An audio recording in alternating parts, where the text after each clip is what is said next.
Haleluya, haleluya, haleluya.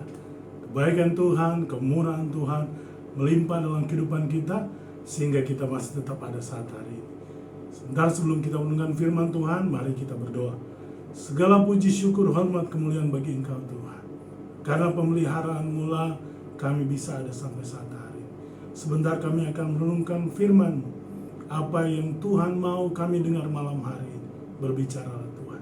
Dalam nama Tuhan Yesus Kristus, haleluya, amin. Mari kita buka sama-sama dalam Galatia pasal yang ketiga ayat ke-29. Galatia 3 ayat 29. Dan jika kamu adalah milik Kristus, maka kamu juga adalah keturunan Abraham dan berhak menerima janji Allah.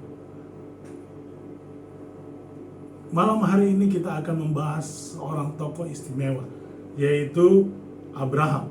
Abraham adalah satu teladan iman yang menjadi patokan dasar dari orang-orang Kristen, dari anak-anak Tuhan. Ketika berbicara tentang keteladanan untuk iman, maka Abraham adalah satu tokoh yang luar biasa. Sehingga Galatia 3 ayat 29 ini mengkhususkan bahwa jika kamu adalah milik Kristus, maka kamu juga adalah keturunan Abraham.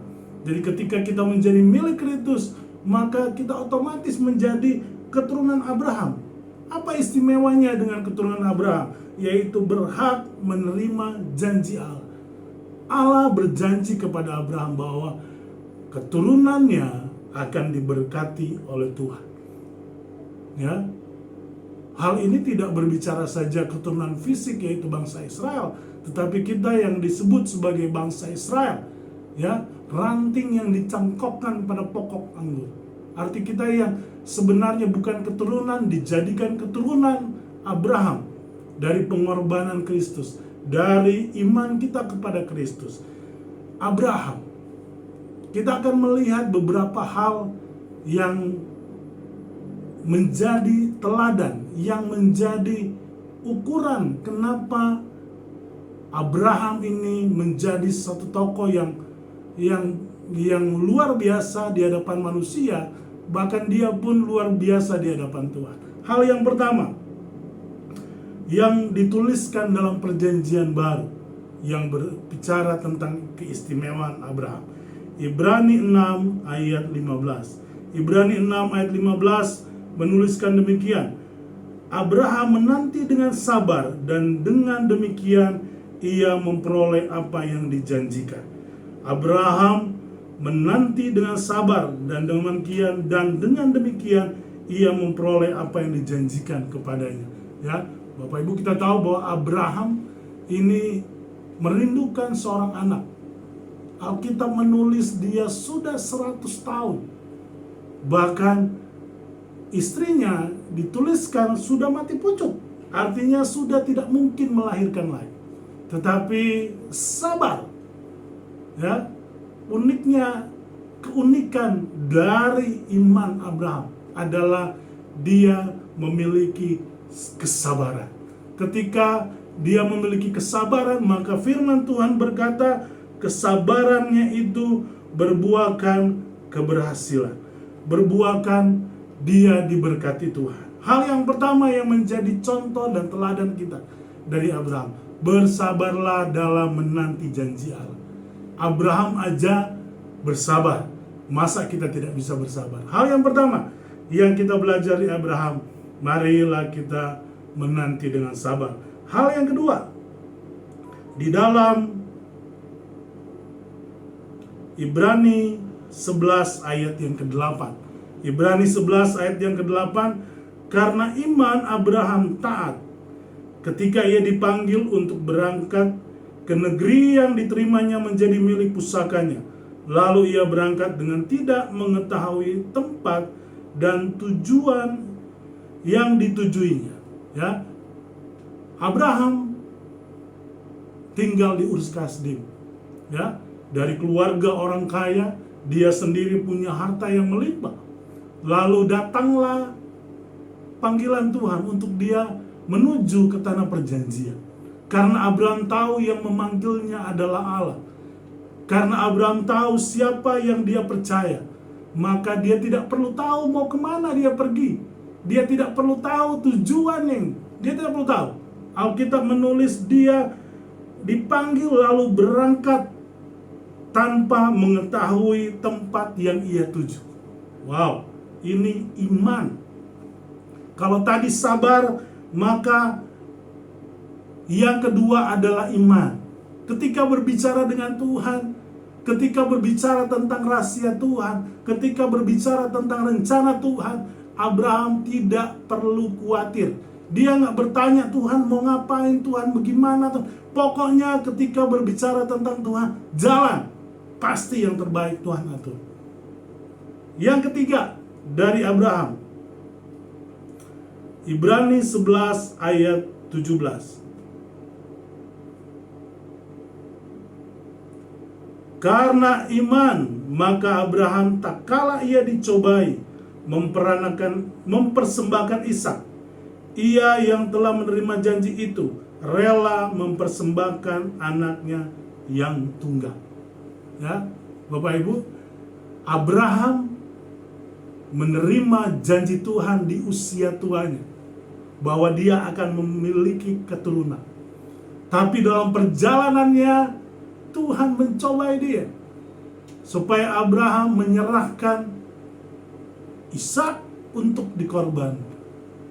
Secara manusia dia bisa menolak. Secara manusia dia akan berkeluh kesah. Secara manusia ada satu yang mengganjal di hatinya. Ini Tuhan kasih untuk saya, tapi Tuhan minta untuk dikorbankan. Ya. Ada pepatah, singa saja akan melindungi anaknya. Tapi ini buah hati yang didapat di usia tua atas janji Tuhan. Tetapi Abraham tidak menolak apa yang Tuhan minta. Artinya di sini Abraham ingin memberikan kita contoh bahwa Abraham tidak pernah perhitungan ketika berbicara tentang Tuhan. Abraham tidak perhitungan bahwa itu anak yang lahir dari usia tuanya, anak yang dijanjikan Tuhan. Tetapi ketika Tuhan minta, Abraham memberikan.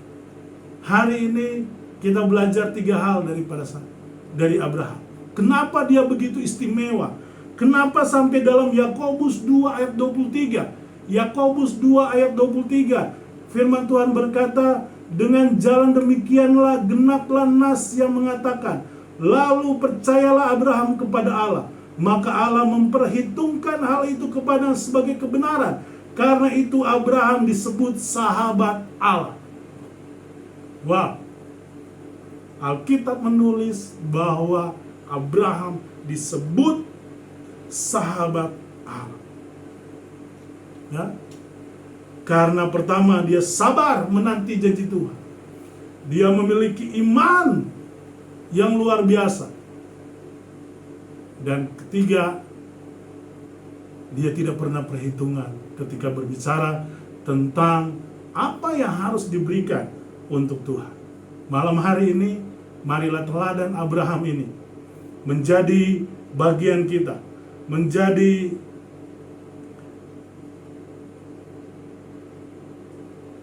sesuatu yang menjadi bagian dari kita untuk pengiringan kita kepada Tuhan. Tidak gampang, tapi Abraham bisa. Pasti kita bisa. Bersama dengan Tuhan, bukan untuk memperoleh berkat. Tujuan kita bersabar, tujuan kita memiliki iman, tujuan kita rela berkorban untuk Tuhan, bukan untuk berkat, tapi karena untuk membalas kasih Tuhan. Karena Tuhan lebih dulu memberkati kita. Jadi ketika kita sabar, ketika kita beriman, ketika kita all out untuk Tuhan, itu karena kita mengasihi Tuhan. Puji Tuhan, mari kita berdoa. Terima kasih untuk malam hari ini. Tanamkan firman-Mu dalam kehidupan kami, sehingga kami tidak berdosa di hadapan Tuhan. Jadikan iman Abraham, kesabaran Abraham, totalitas Abraham menjadi bagian dalam kehidupan kami untuk mengiringi Engkau malam hari-hari yang ke depan ini, Tuhan. Terima kasih, Segala puji, hormat, kemuliaan bagi Engkau. Dalam nama Tuhan Yesus Kristus. Haleluya, haleluya, haleluya. Amin. Shoshanim, bangkit, kuat, menang. Haleluya.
Gerejaku adalah rumahku.